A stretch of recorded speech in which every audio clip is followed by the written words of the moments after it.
UP के किसानों के लिए बड़ी खुशखबरी। उत्तर प्रदेश के किसानों के लिए बड़ी खुशखबरी है। प्रदेश में स्मार्ट कृषि को बढ़ाने के लिए प्रत्येक जिले में ड्रोन बैंक खोले जाएंगे।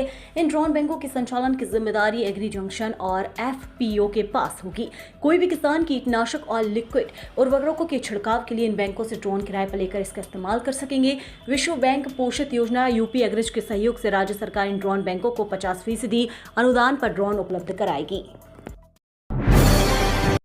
20 मई से सुदामापुरी बिजली घर से शाहवेरी और ग्रेटर नोएडा की बिजली सप्लाई बंद हो जाएगी। वर्षों से गाजियाबाद के बिजली सिस्टम पर पड़ रहा नोएडा का अतिरिक्त लोड अब खत्म होने जा रहा है। 20 मई से सुदामापुरी बिजली घर से गौतम बुद्ध नगर के शाहवेरी और ग्रेटर नोएडा इलाके को दी जा रही बिजली सप्लाई बंद कर दी जाएगी। शाहवेरी में तैयार हुए नए 20 MVA बिजली घर के शुरू होते ही वहां की सप्लाई स्थानीय स्तर से होने लगेगी। इससे गाजियाबाद के उन इलाकों को बड़ी राहत मिलने की उम्मीद है जहां लंबे समय से ओवरलोडिंग, ट्रिपिंग और कटौती की समस्या बनी हुई थी।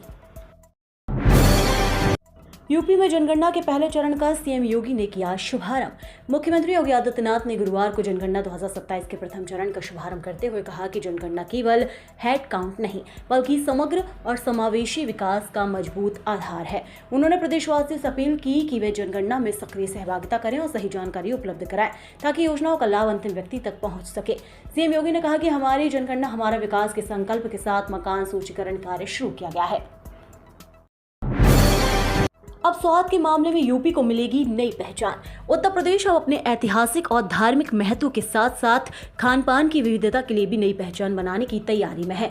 योगी सरकार ने एक जनपद एक व्यंजन योजना के जरिए प्रदेश के 75 जिलों के पारंपरिक और प्रसिद्ध व्यंजनों को एक खास पहचान देने की दिशा में बड़ा कदम उठाया है।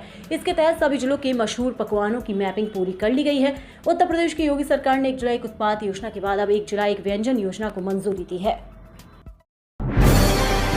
अखिलेश की चाल पर भारी पड़ेगा बीजेपी का बिग प्लान। विधानसभा चुनाव से पहले भाजपा संगठन और योगी आदित्यनाथ सरकार में पश्चिमी उत्तर प्रदेश की हिस्सेदारी बढ़ सकती है। बंगाल की सफलता से उत्साहित भाजपा का पूरा फोकस अब उत्तर प्रदेश हो गया है। संगठन में बड़े बदलाव की तैयारी है और प्रदेश अध्यक्ष पंकज चौधरी 15 मई के आसपास अपनी कार्यकारिणी के साथ 6 क्षेत्रीय अध्यक्षों के नामों की घोषणा कर सकते हैं। इनमें पश्चिमी उत्तर प्रदेश का क्षेत्रीय अध्यक्ष भी होगा। दरोगा भर्ती की अंतिम उत्तर कुंजी में 20 प्रश्नों पर आपत्तियां सही।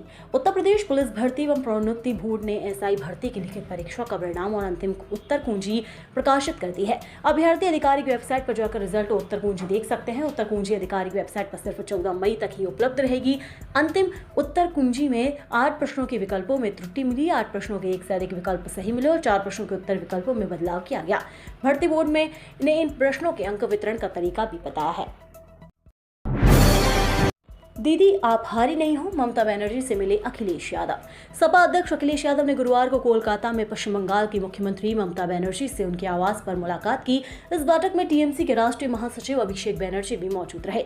टीएमसी सूत्रों के मुताबिक दोनों नेताओं के बीच हुई बातचीत सकारात्मक माहौल में संपन्न हुई। बैठक की शुरुआत में अखिलेश यादव और अभिषेक बनर्जी ने एक दूसरे को गले लगाकर अभिवादन किया।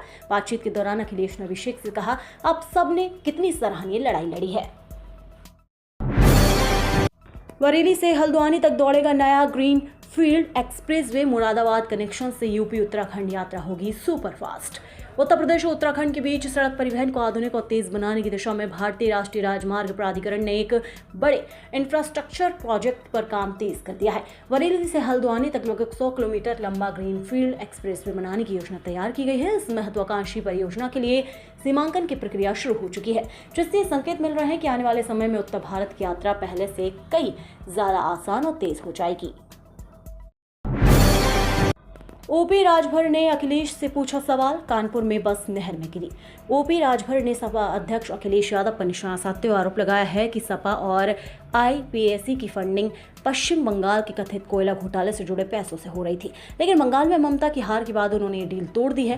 राजभर ने सोशल मीडिया पर पोस्ट का जवाब मांगा है। कानपुर के विदुनु में गुरुवार सुबह एक निजी बस रामगंगा नहर की रेलिंग तोड़कर नहर में जा गिरी। बस में 18 यात्री सवार थे। हादसे के बाद पुलिस और स्थानीय लोगों ने रेस्क्यू ऑपरेशन शुरू कर सभी को सुरक्षित निकाल लिया है।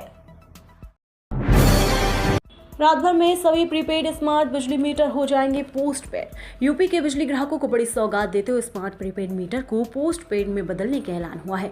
प्रीपेड से पोस्ट पेड में करने की तारीख भी आ गई है। प्रीपेड मीटर को पोस्ट पेड में बदलने की पूरी प्रक्रिया एक रात में पूरी हो जाएगी। 9 मई की रात से प्रक्रिया शुरू होगी और 10 मई तक सभी मीटर पोस्ट पेड हो जाएंगे। अधिकारियों के अनुसार पोस्ट पेड होने पर बिजली ग्राहकों की कई समस्याओं का हल हो जाएगा। उपभोक्ताओं को मीटर तेज चलने, अधिक बिल आने और बिना बिजली उपयोग के बैलेंस कटने जैसी शिकायतों से भी मुक्ति मिल जाएगी।